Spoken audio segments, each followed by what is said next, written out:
have somebody else agree, I don't care for somebody else's approval. I am McDella, the daughter of the Most High. My royalty doesn't have to come from any earthly lineage. My royalty comes from somewhere higher. That's why when I want something as a queen, I go to my father, I say, I need this. Whatever it is, I have it. My brother can show. No man gave it to me, honey. It comes like this and I can give like this. I receive. I've been blessed, and so I can give. But people are looking for degrees and this. I'm not saying degrees are wrong. Degrees are excellent. But if your whole intention in life is to make yourself feel non-African through your degrees, honey, the souls and the spirits of Africa, Lord, keep hunting us until we return to the dust that we were created from. No degree will ever erase the calling of each and every one of us. Our lives as African people do not belong to ourselves. It belongs to the dust of Africa. The dust of Africa. We all must rise up and respond to the call of Africa. Our children, as almost a witness, we bear witness of children, African children suffering. We got a problem. If it doesn't come to us continental-wide, it will come to us domestically. My brothers and sisters, I'm just warning y'all. Y'all start yelling at y'all. I know I hear the call of Africa all my life. And I am not stupid. I rose up and said, what can I do? What must I do to be able to sleep at night? He said, go and serve my children. I didn't call you for no political position. I called you just to go serve the African children. And while you at it, raise up your sisters with you. Take your sister's hand because you are your sister's keeper. Take your sister's hand. No more dirty gossip. No cheap talk about her. Whether she looks good or not, none of that stuff matters. Take your sister's hand and walk with her.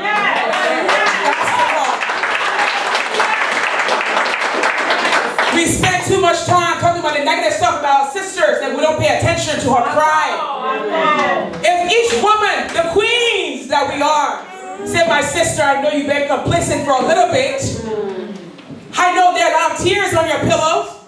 But I'm your sister. What I have, I share with you. I'm not going to go behind your back and gossip about you. You scared of me, so you stand behind my back and talk about me? Huh? You know what? The Brazilian people can say the chariot is passing while the dogs bark. Honey, I'm already going. And you sitting behind me gossiping. You got a long way to go.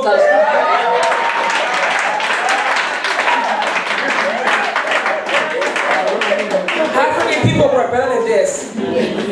The vision for children of Africa. That's what you really call it. There will be many things coming against us. Ebola has come again to cause us to be all fearful, like we're not people that build with fear. Why are we scared of Ebola? Some of us are called to be sacrificial lambs for our continent. But we're too scared we're running away from Ebola. War will come. There will be a lot of things that will come against us as a people. Many things have come before, but we still exist.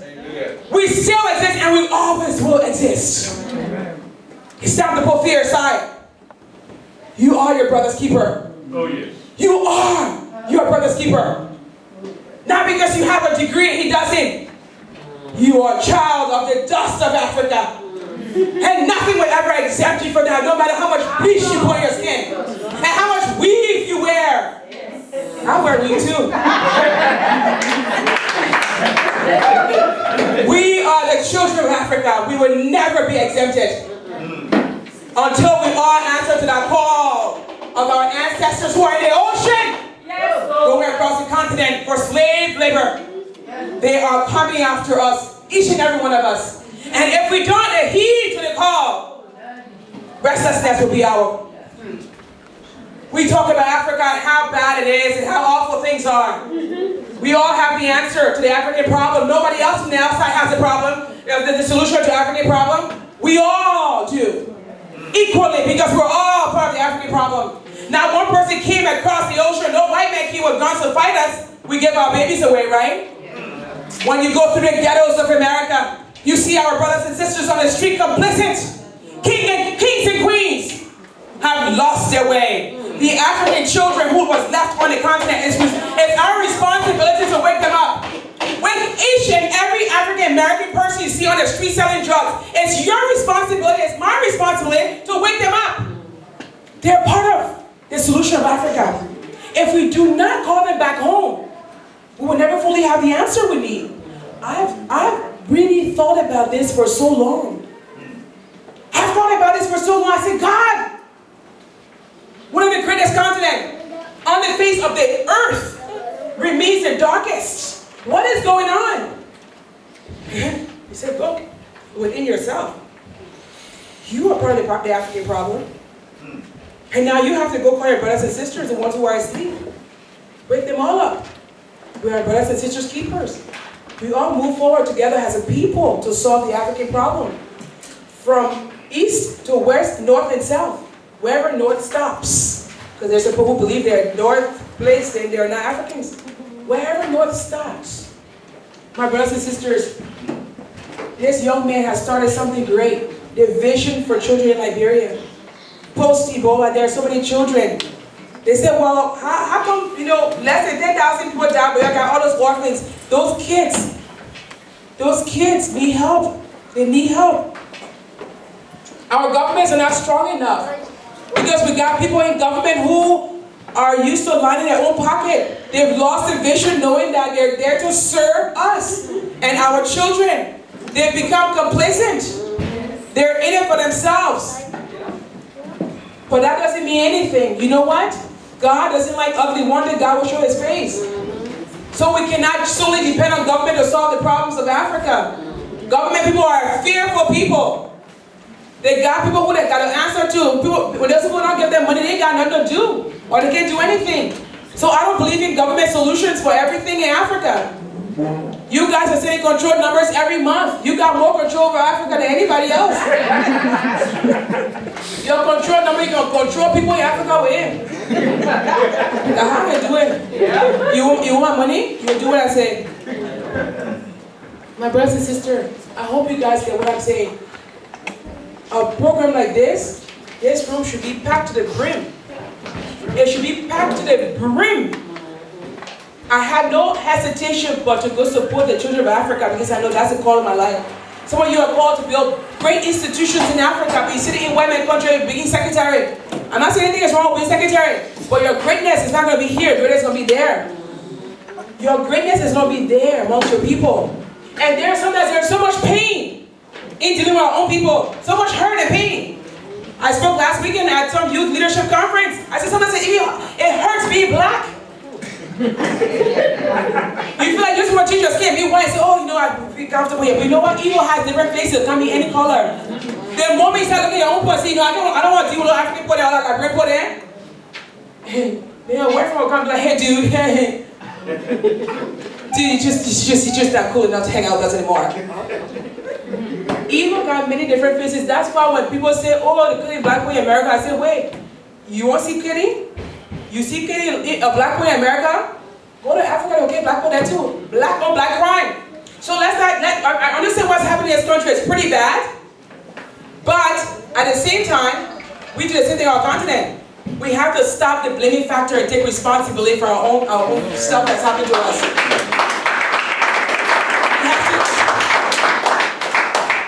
As I wrap up, I take my hat off to you, Mr. Newman, for bringing to the attention those children who have no voice. So I put my support behind you. Whatever funds were raised here tonight, I will match it. Whatever funds that I will do out here, I will match that fund.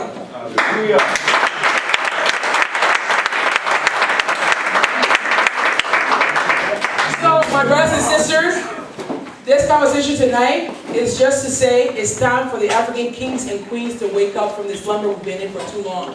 And I know all of you are doing your thing. All of you guys are doing your thing. You send those control numbers home to take care of families and friends. But our children must not go to sleep hungry at night in Africa. If we have to get this man one big magnifying glass and make sure his organization doing the right thing that he said he's going to do, let's do it, but we'll put support behind organizations like that.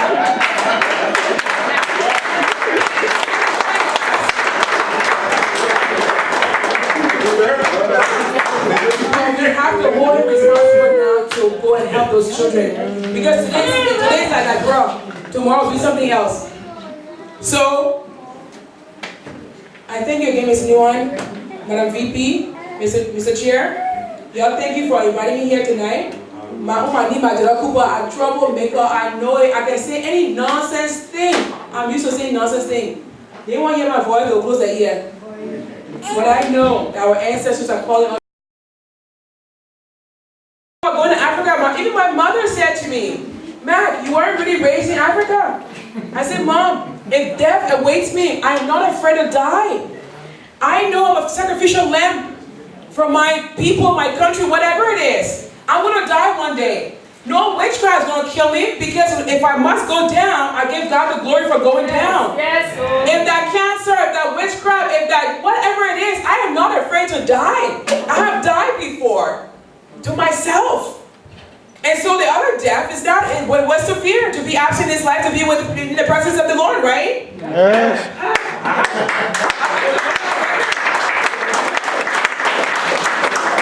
So I thank you for this opportunity to run my mouth. And I hope my brothers and sisters heard what I said and shared. We have to go home and do great stuff there. Amen. We have to all do something great. Yes, Young man, thank you. Good night.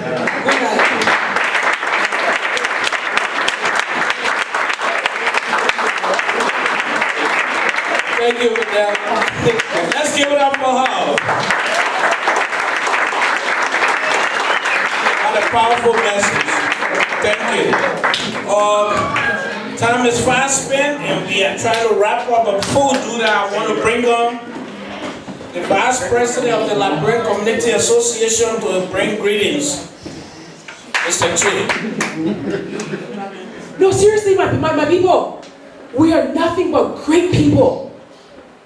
What we have brought upon ourselves, I cannot stand to hear conversation of people blaming another person. Maybe the white man for doing this, white man for doing that. White men sound like our children are going to sleep hungry.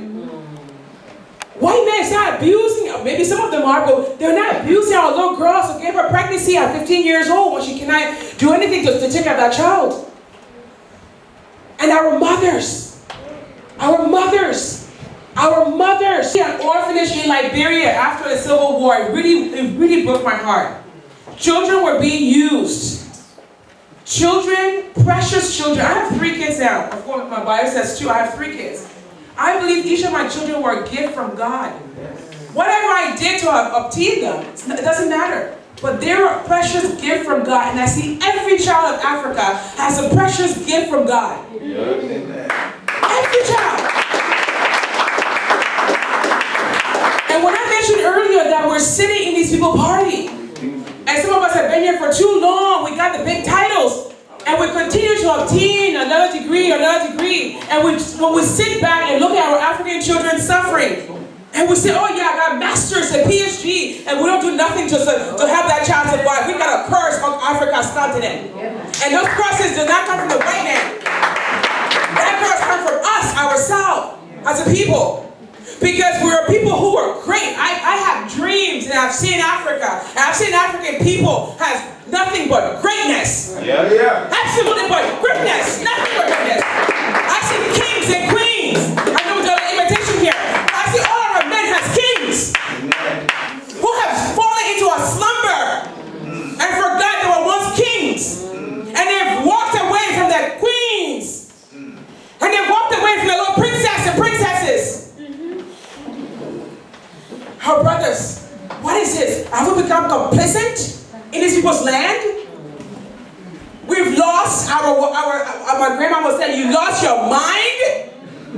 You're great kings walking like a bum on the streets? Black men, African men, what has happened to you? Are you in the slumber? African men. We are doing stuff here, whether we are presidents of companies, we're executives, or we're just poor laid back from my tenure. It doesn't matter what we do, but we're doing something here. And I think it will be an absolute disheartening if we don't remember from where we came.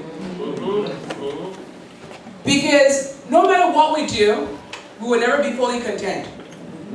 in building other people's country, enjoying it, and not thinking about our own land and our own places we come from. So this is the reason why when my brother sent me that email to come out to be a part of this organization's event tonight, I quickly said, okay, vision for children in Liberia. That might as well be vision for children in Africa, because I serve children. After I left my selfish ways behind and went back to Africa, I went directly to the orphanages in Liberia. And I tell you, I have gone to every major party, every major red carpet event in this country. From LA to New York, I told you Paris, France, London, Milan. That's how the parties go around. And I've been there. My name, McDella Cooper, has been on every major list. But the moment of glorification within myself that I actually experienced was when I went to the orphanages and sat with those kids. And I saw myself in their own faces. And I thought, the thought process came in my brain, what would I want someone to do for me if I was sitting in where those kids were sitting? And that's the answer I continue to answer, that's the question I continue to answer today. I saw myself in those little children's faces as I was sitting on the ground with them. And I remember it wasn't so long ago, I was pleading with God to help me survive the Civil War when evil and death was all around us in Liberia. In the 90s and up to 2003 and 4. So I took it upon myself to say, God, give me the answer.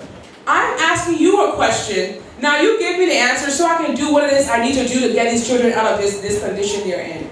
Because when I was in the war, I was just praying all the time, can someone come to my rescue? How sad it is, how fearful it is to be a child with no direction, no one to protect you. You're on your own. Anyone can come and accuse you of being anything and just get rid of you because they just have that power over you. And so as I sat in the orphanage with those children, with the orphans, it was dirty, it was stinky, it was smelly. Because I tell you the truth, my brother and sister, I know a lot of you guys can testify to this. I had never seen an orphanage in my life before the war. I had never seen an orphanage. And like the sister said, if you had a child and no one could take care of it, if you couldn't take care of it, boy, let your hand 2% down. And people not wait, but all night, I wanted to computer research to get my speech.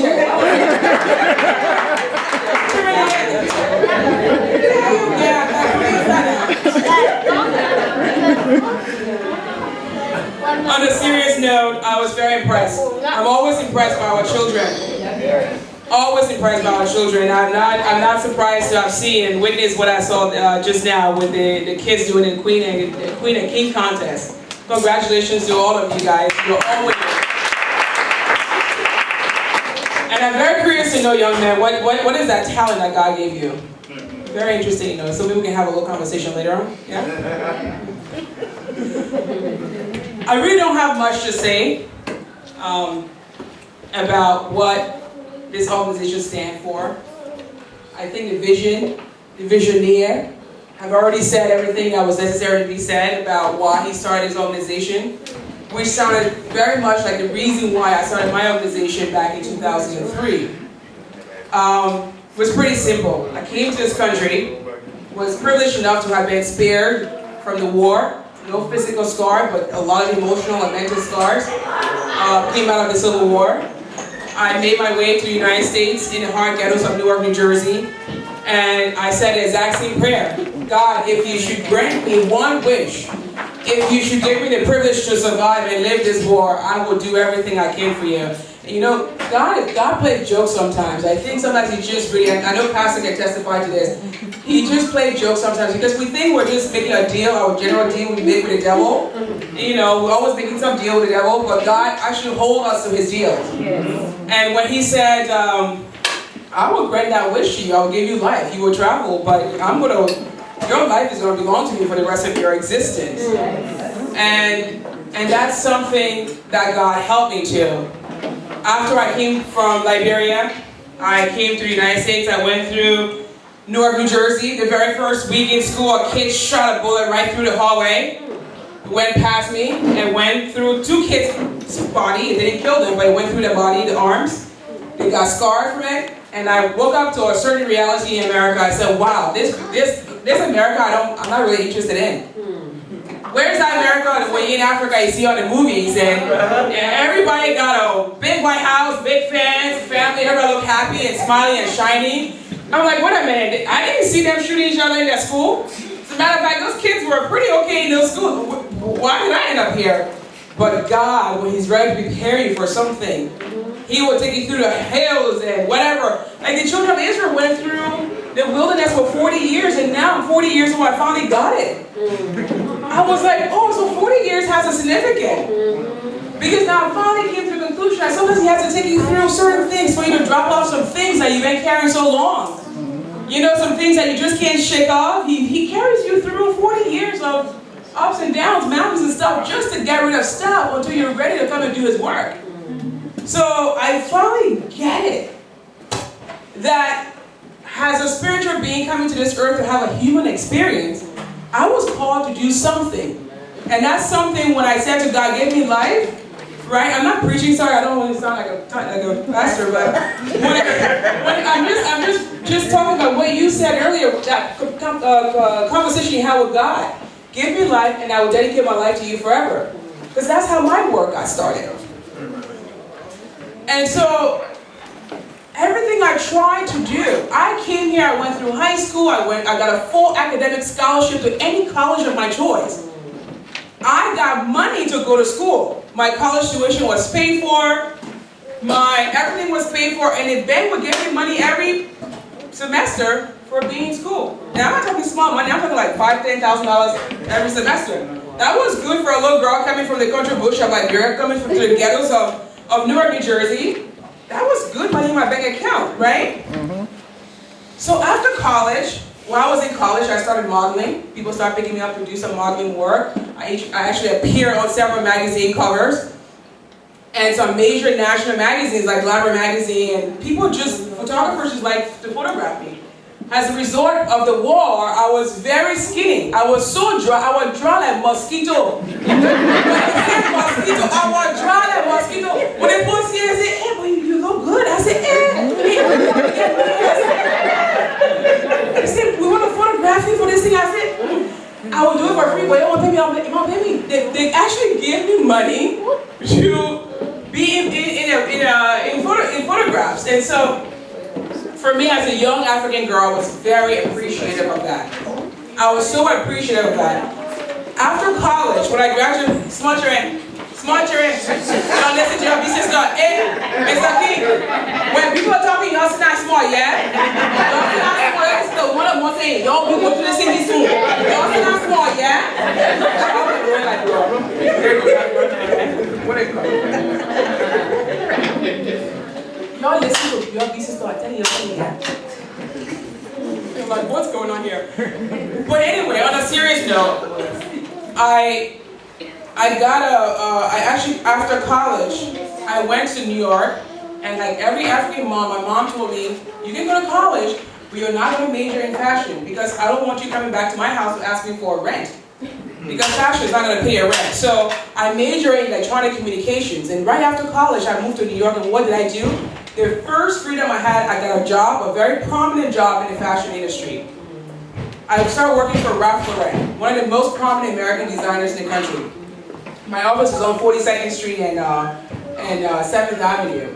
I loved my work in the fashion industry. I loved what I did in the fashion industry. At the end of the day, I was getting a really good paycheck. I was getting a really good wardrobe allowance. Wardrobe allowance is if you work for a fashion designer, they say, listen, we'll give you $5,000. We just want you to wear all of our clothes that we sell. So from that $5,000 I think it was every month or something, you can pick out the collection, whatever you want.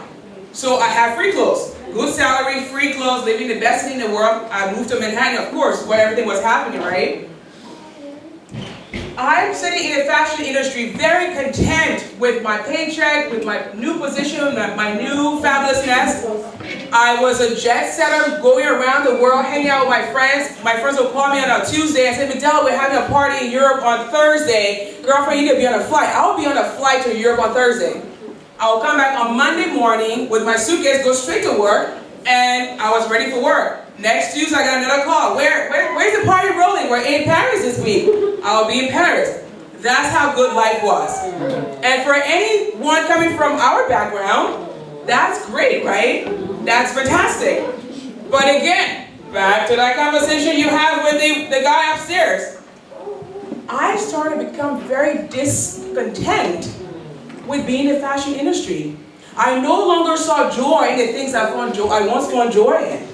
Right? I'm supposed to be happy, I'm sitting there, and here I am, I'm losing, something is happening within me. And so, I will be somewhere I remember one day very well, I was sitting in Monaco.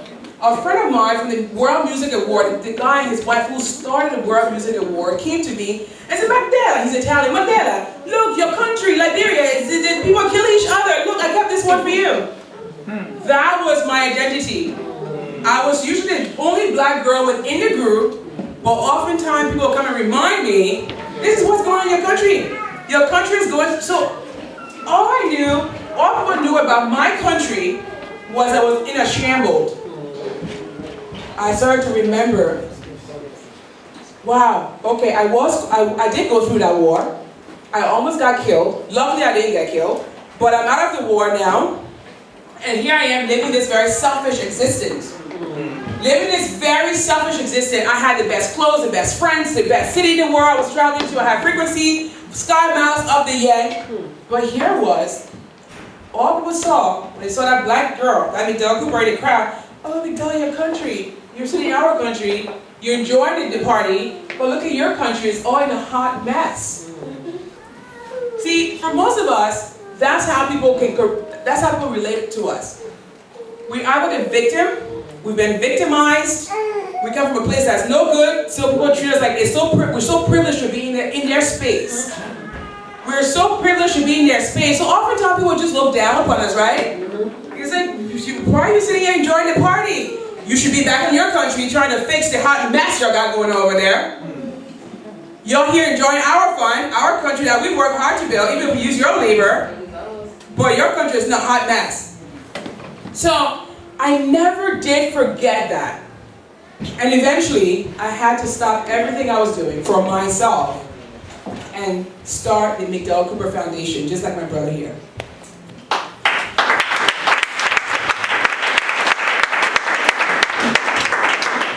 And I could have stayed in the fashion industry and became a director. I could have stayed in the fashion industry and become one of the highest ranking executives there if I wanted. So I had the willpower to do that because I'm a person who, I don't settle for mediocrity. If I put my hands on something, it's gonna be gold.